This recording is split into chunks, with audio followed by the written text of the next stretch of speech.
Hi friends, welcome to our channel. இன்றைக்கி நாம் வீடியோவில் என்ன பார்க்க போகிறோம்னா, மயில் கீரை கடையல். கீரை மட்டும்தான் செய்ய போகிறோம், வேறு எதுவுமே நம்ம சேர்க்க போகிறதில்ல. வாங்க வீடியோக்குள்ளே போகலாம். எப்படி செய்யுதுன்னு பார்த்துடலாம். அதுக்கு முன்னாடி நீங்கள் நம்ம சேனலை சப்ஸ்கிரைப் பண்ணால் சப்ஸ்கிரைப் பண்ணிக்கோங்க. இந்த வீடியோ ஃபுல்லாக பாருங்கள், செம்மையாக இருக்கும். பார்த்துட்டு பிடிச்சிருந்தா செஞ்சு பார்த்துட்டு கமெண்ட் பண்ணுங்கள், லைக் பண்ணுங்கள். வாங்க ஃபஸ்ட்டு வந்து கீரை நான் வந்து பாப்பாவை ஸ்கூல் விடுறதுக்காக கூட்டிகிட்டு போயிட்டு இருந்தேன். காலையில் கூட்டி போய் விட்டுட்டு வரும்போது பார்த்திங்கன்னா எங்கள் அக்காலாம் இருக்காங்க பக்கத்தில். அவங்கெல்லாம் போயிட்டு அந்த நிலத்துல பார்த்திங்கன்னா ஏதோ பண்ணிகிட்டு இருந்தாங்க. என்ன பண்ணுறீங்க கிட்டப்போ கீரை இருக்குது, ஃப்ரெஷ்ஷாக சூப்பராக இருக்குது சொன்னாங்க. ஒரு 2 நாள் மழை வந்துச்சு. அந்த 2 நாள் மழையில் பார்த்திங்கன்னா நிறைய கீரை வந்துருச்சு. இது என்ன கீரைன்னு பார்த்திங்கன்னா மயில் கீரையாம்மா. பாருங்கள், நாய்க்குட்டி கூட வந்துருச்சு. இது வந்து நம்ம நாய் இல்லை, இது பக்கத்து வீட்டுக்காரங்க நாய். பாருங்கள், மயில் கீரை செம்மையாக இருக்குல்ல. இதெல்லாமே மயில் கீரை, கொஞ்சம் பண்ணைக்கீரையும் கிடச்சிச்சு. ஆனால் மயில் கீரை கொஞ்சம் எக்ஸ்ட்ரா கிடச்சிச்சு. எல்லாத்தையும் இருக்கிற கீரையெல்லாம் நம்ம அறுத்துட்டோம். ஏன் பார்த்திங்கன்னா திரும்பவும் இது துளுக்கும், அதனால் பார்த்திங்கன்னா கொஞ்சம் கொஞ்சமாக விட்டு விட்டு கிள்ள சொன்னாங்க. பாருங்கள், கடலக்காய் செடியெலாம் பார்த்திங்கன்னா மழை வந்ததும் கொஞ்சம் ஃப்ரெஷ்ஷாக இருக்குது. எல்லா கீரையும் அறுத்தாச்சு. எல்லா கீரைனா பாதி விட்டுட்டேன், அவங்களும் பாதி எடுத்துக்கிட்டாங்க, நம்ம பாதி எடுத்துகிட்டு அப்புறமா என்னங்க நம்ம வண்டி எடுத்துகிட்டு வீட்டுக்கு வந்துட்டோம். வந்துட்டு பார்த்திங்கன்னா மயில் கீரை இருக்குல்ல, இந்த கீரையில் பார்த்திங்கன்னா அந்த நம்ம வந்து கடைய போகிறோம், குழம்பு செய்யலை. குழம்பு செய்யுதுன்னு வச்சுக்கோங்க, நீங்கள் அப்படியே ஃபுல்லாக கூட போட்டு செஞ்சுக்கலாம், நல்லாயிருக்கும். நான் கடையிறதுக்காக பார்த்திங்கன்னா அந்த அந்த இலையை மட்டும் கட் பண்ணி எடுத்துக்கிட்டு கொஞ்சமாக அந்த கொழுந்து இருக்கும்ல அதை கட் பண்ணிவிட்டு வந்துட்டோம்.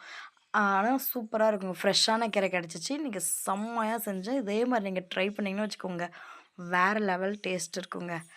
இது ஒவ்வொன்றையும் அது மாதிரி இருக்கிறதெல்லாம் எடுத்து பூச்சி இருக்காது, மண் தான் இருக்கும். இதில் எந்த பூச்சியும் இருக்காது, சும்மா அது ஓட்டை இருக்கும், இலையில வந்து பிஞ்சு இருக்கும் இலை, அதில் எடுத்து போட்டுருங்க. மற்றபடி சூப்பராக இருக்கும். அதை பார்த்திங்கன்னா மண் பூச்சின்னு நினச்சிருப்பாங்க, அதை கிட்ட க்ளோஸ்அப்பில் காட்டினேன், அது மண்.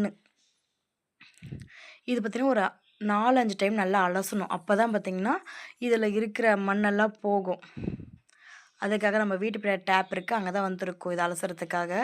பாருங்கள், தண்ணி பிடிச்சி வச்சுட்டு இப்போ இதை எடுத்து அதில் போட்டு அலச போகுது.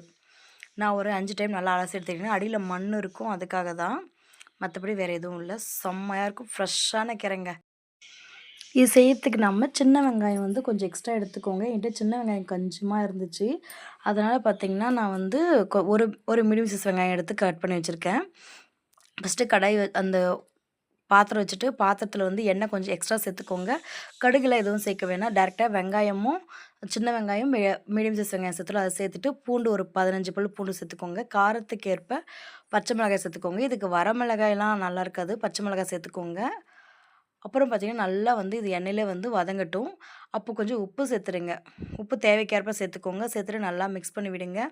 இது கொஞ்சம் வதங்கி வந்தால் போதும், ரொம்ப வதங்கணுன்றலாம் இல்லை, கொஞ்சம் வதங்கி வந்தால் போதுங்க. இது வெடிக்கும், ஏன்னா முழுசு முழுசாக போட்டிருக்கோங்களா, அதனால் எண்ணெயில் வெடிக்கும். அப்புறம் ஒரு 5 தக்காளி, ஒரு 5 தக்காளி மீடியம் சைஸ் தக்காளி தான், பெருசெல்லாம் இல்லை. இதுவும் நல்லா வந்து எண்ணெயில் நல்லா வதங்கட்டும். கொஞ்சம் அந்த தொலி பிஞ்சு வர்ற அளவுக்கு இருந்தால் போதுங்க. பாருங்கள், கீரை வந்து நம்ம அலசி ஒரு ஓரமாக எடுத்துகிட்டு வந்து வச்சோம்ல, நல்லா வந்து தண்ணிலாம் வந்து விட்டுருக்கு. இப்படியே கொஞ்ச நாள் இருக்கட்டும். நம்ம கீரையை அது ஃபுல்லாக முடிச்சுட்டு அதுக்கப்புறம் இந்த கீரையை வந்து அதில் சேர்த்துக்க போகிறோம். பாருங்கள், இப்போ பார்த்திங்கன்னா நல்லா வந்து தக்காளி வந்து நல்லா மசிஞ்சிருச்சு. இப்போ நம்ம அந்த கீரை எடுத்து இதில் சேர்த்துக்கலாம். சூப்பராக பார்க்க நிறைய இருந்துச்சுங்க, கடைசியில் பார்த்தா கொஞ்சோண்டு ஆயிடுச்சு. மயில் கீரை குழம்பு செம்மங்க. ஃபஸ்ட்டு பார்க்க எவ்வளோ எவ்வளோ இருக்குது பார்த்தீங்களா, இன்னும் கொஞ்ச நேரம் கழிச்சு பார்த்தீங்கன்னா மொத்தப்படியே சுருங்கி போயிடுச்சுங்க. நான் அப்பயே நினச்சேன் இன்னும் கொஞ்சம் அறுத்துட்டு வந்திருக்கலாமோ, நான் நிறைய இருக்கிற மாதிரி இருந்துச்சு சொல்லிட்டு வந்துட்டேன். பார்த்தா கொஞ்சம் தான் இருக்குது. நீங்களாம் இது மாதிரி கீரை செஞ்சு சாப்பிட்ருக்கீங்களான்னு கமெண்ட் பண்ணுங்கள்.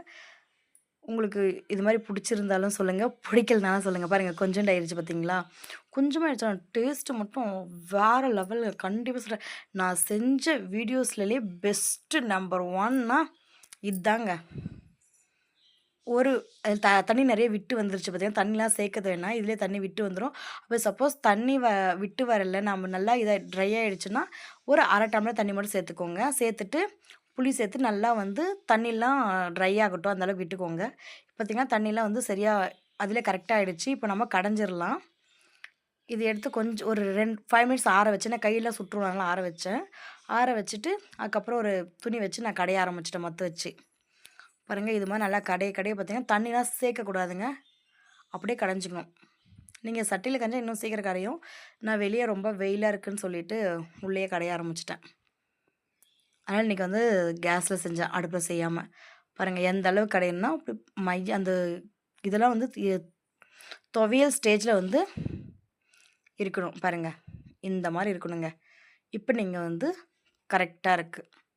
இப்படியே சாப்பிட்டீங்கன்னா கூட செம்மையா இருக்கும். தாளிக்க கூட தேவையில்ல. இல்ல தாளிக்கணும்னா கூட தாளிச்சுக்கலாம். பாருங்க எவ்வளோ கீரை போட்டேன். கடைசியில பார்த்தா கொஞ்சம் இருந்திருக்கு. கண்டிப்பா சீரியஸா சொல்றேன். நீங்க செஞ்சு வச்சீங்கன்னா சட்டுன்னு காலியாயிருங்க. கீரையே பிடிக்காதுன்றவங்க கூட கண்டிப்பா சாப்பிடுவாங்க. அப்புறம் தாளிக்கிறதுக்காக ஒரு கடாயில எண்ணெய் சேர்த்துட்டு, எண்ணெய் நல்லா காஞ்சதுக்கப்புறம் பார்த்தீங்கன்னா, வீட்ல செஞ்ச வடகம் தான் செஞ்சிருக்கேன். வீட்ல செஞ்ச வடகம் சேர்த்துட்டு, அதுக்கப்புறம் பெருங்காயத்தூள் சேர்த்து நல்லா பொரிஞ்சதும், இதெல்லாம் சேர்க்க போறோம். இது சேர்க்கும்போது ஸ்வைன்னு ஒரு சவுண்ட் வரும். அப்பதான் வந்து கரெக்ட்டா இருக்குன்னு அர்த்தம். கண்டிப்பா சொல்றேன். நீங்க ட்ரை பண்ணி பாருங்க. எல்லாருக்கும் ரொம்ப ரொம்ப பிடிக்கும். நல்லா மிக்ஸ் பண்ணி விடணும் அவ்வளோதாங்க. இத பார்த்தீங்கன்னா ஊத்திட்டு அதுக்கப்புறம் கொஞ்சமா வந்து வடகம் அதிலே நின்னுருச்சு. அது அப்புறமா சேர்த்தேன். சேர்த்துட்டு நல்லா மிக்ஸ் பண்ணி விட்டுருக்கேன் பாருங்க. அவ்வளோதாங்க சுட சுட கீரை கடையல் ரெடி ஆயிடுச்சு. சாதத்தோட வச்சு சாப்பிடும்போது வேற லெவல் டேஸ்ட்டு. கண்டிப்பா நீங்க ட்ரை பண்ணி பாருங்க. உங்களுக்கு பிடிச்சிருக்கும். மயில் கீரை கடையல். செஞ்சு பார்த்துட்டு உங்களுக்கு பிடிச்சிருந்தா லைக் பண்ணுங்க, ஷேர் பண்ணுங்க. மறக்காம நம்ம சேனல சப்ஸ்கிரைப் பண்ணிடுங்க. மயில் கீரை கடையல் செம்ம டேஸ்ட்டு. Bye friends. நெக்ஸ்ட் வீடியோல பார்க்கலாம். டாடா. செம்மையா இருந்துச்சு. பாய் டாடா.